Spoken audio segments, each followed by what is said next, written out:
The problem with our political system is career politicians.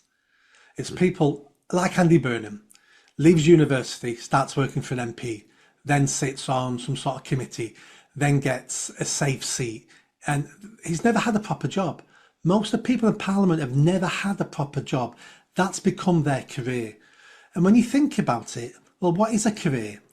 When you've got a job, when you're stacking shelves at Tesco's, what do you want? Well, you'd like to be a supervisor. You'd like to be a middle manager. You're always looking for the next job up. What we're lacking in this country are statespeople, statesmen, stateswomen, people who say, I'm going to do public service because I want to improve my neighbourhood, my city, my country. And I don't care if what I say and do ruins my career, because I don't want a career. I just want to leave this country slightly better than when I found it. We don't have those people anymore now. It's all about climbing that greasy pole.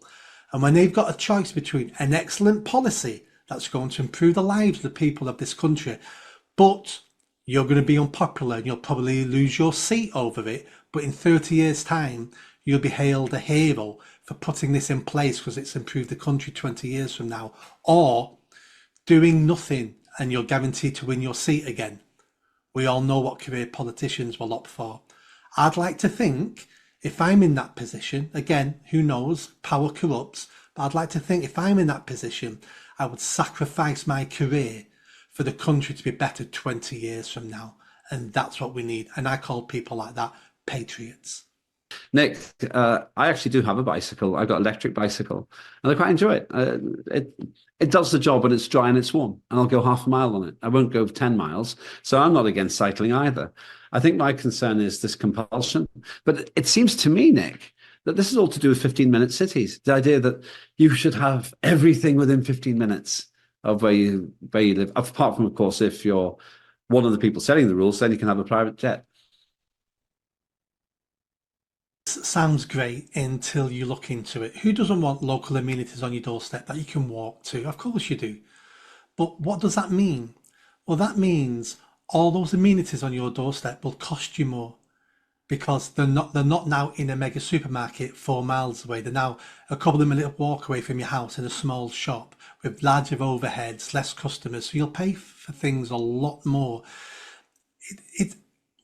We seem to be becoming a very stupid people where we believe in all these utopian ideas.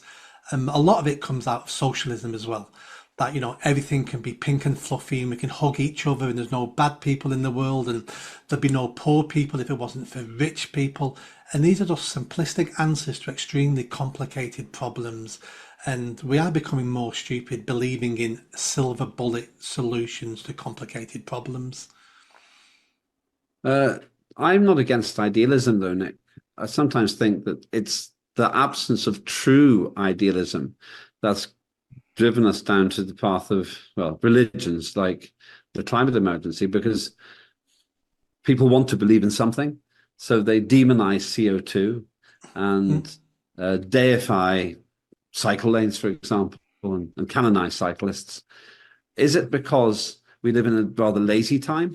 I don't want to put words in your mouth, but it does seem to me that something's gone wrong. Many things have gone wrong. We could spend 5 hours discussing why we're in the mess we're in the UK, and we still want to get to the bottom of it.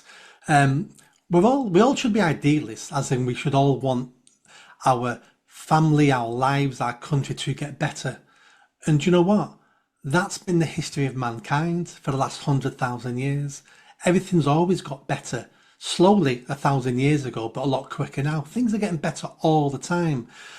What I'm tired of are these simplistic people who say the solution to our problems today is to tear everything down, tear down capitalism, tear down nation states, tear down, because that's the real problem.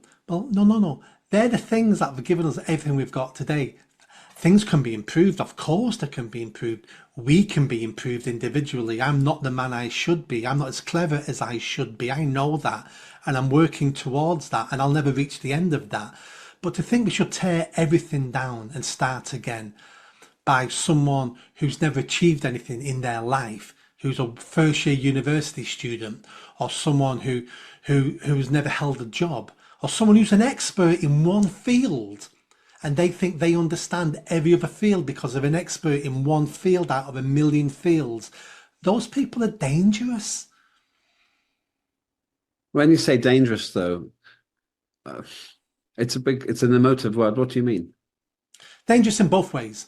Dangerous as in their simplicity is damaging other people's lives because they're influencing them thinking there's easy solutions to complicated issues. So those people then don't work on fixing their issues or fixing their neighbourhood because they think this one quick solution will fix everything. So they're damaging and dangerous to them, but they're also damaging physically to all our lives, because if they get their way and we tear down capitalism, there'll be mass starvation in the world. If they get their way and we tear down the nation state and borders, we'll be invaded. There'll be violence on the streets. So I'm in danger in both ways there.